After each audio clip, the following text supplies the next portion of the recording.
Hey everyone, this is Leslie. Welcome to my channel. If you're new here, thanks for watching. And if you're not new here, sorry I haven't posted in a while. So this video is going to be a little different than what I would normally post on my channel, but I wanted to create this video because it's very important to me and because I feel that it can bring awareness to this disease that I will be talking about. So for those of you who don't know me, I was diagnosed with Guillain-Barré Syndrome when I was 5 years old in 2005. So you're probably wondering, what is Guillain-Barré Syndrome? Well, Guillain-Barré Syndrome, or GBS for short, is basically when your nerves just shut down and you're paralyzed. And for my case, I was paralyzed from the neck down to my feet.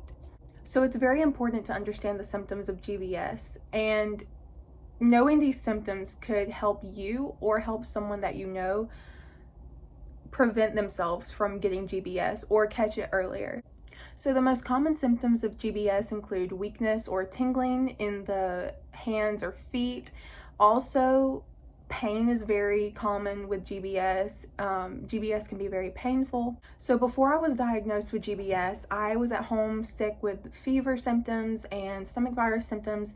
But my mom took me to the doctor and they just said it was some type of virus, like don't be worried about it. However, a few days later, I began to have some weakness in my legs. So backing off of that, GBS can affect anyone.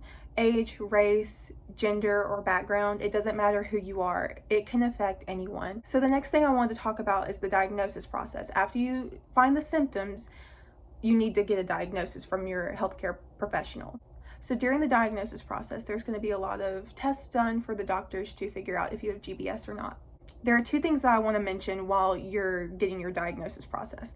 First, I want to talk about listening. It may seem like a simple task to listen, but this can be very crucial when dealing with someone who needs care.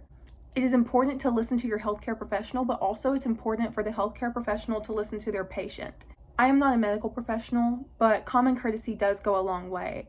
So especially when you're helping someone who is in need of care. Another topic that I wanted to discuss is sensitivity. The sensitivity process should definitely be part of the diagnosis. The healthcare professional should be very sensitive to the patient's needs. When a patient is concerned about their needs or whatever they're feeling, the healthcare professional needs to be sensitive to their words and to listen to them. And that's where listening also comes in. And on the other side of that, patients also need to be sympathetic to their healthcare professional. These people have been working numerous hours a day, and you don't know what they're going through either. So they're probably just trying to figure out the best way to treat you. So going off of the diagnosis, we need to talk about treatment. IVIG is the most commonly used treatment for GBS. However, if the individual's body starts becoming worse, then they'll have to be put on a ventilator because the disease is attacking their respiratory system. So from my experience personally, there was a lot of miscommunication with my treatment. The nurses were not telling my parents everything, and they were not telling the doctors everything either. Miscommunication should not happen within healthcare. If there's miscommunication, then this could cause the patient's condition to worsen. Provider-patient communication is very important within the healthcare system. Also, if there is a constant miscommunication on the provider's part, the patient could eventually sue. Due to certain miscommunication between the nurses and my neurologist, I was sent home during a holiday break. However, my condition continued to get worse and I eventually had to be brought back into the hospital. When I was brought back into the hospital, I was treated with aggressive IVIG treatment.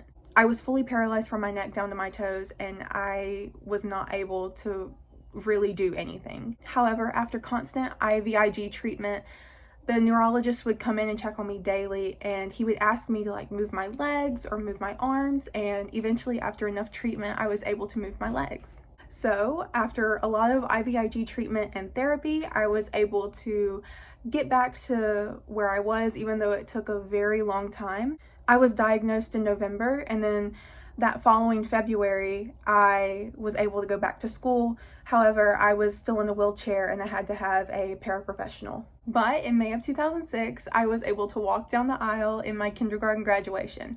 And the following April, I was able to dance in my dance recital. So just like no one really talks about GBS, they also don't talk about the after effects that come with GBS. So some lasting effects that I have personally experienced with GBS is my legs and feet and arms tend to go to sleep more frequently than others. But the most prominent effect that I have experienced is post-traumatic stress disorder, or PTSD. So due to the extensive pain and treatment that I had to go through, I tend to have flashbacks and nightmares of my time in the hospital. I also cannot stand a hospital setting. It really makes me anxious, or it just makes me feel really uneasy when I go into a hospital. So the next thing I want to talk about is vaccines. Vaccines can be a very touchy subject, especially for GBS patients. So my neurologist believed the reason I contracted GBS was because of the flu vaccine. So because of that, he just ordered for me not to have any more vaccines. However, that is just my experience personally. And if you're concerned about the vaccine or how it will affect you, do your research. Do proper research. Do not go to Facebook, Instagram, or any social media to get your information on a vaccine. Look up actual proper research from a health professional, from a trusted health professional. Before you take a vaccine, make sure you're fully aware of the side effects. And make sure to talk to a health professional before you do something that could possibly affect your body. So that's all I have. Thank you guys for listening, and I hope this better informed you on Guillain-Barré Syndrome. I know that I am just one individual who has been diagnosed with GBS out of thousands of individuals.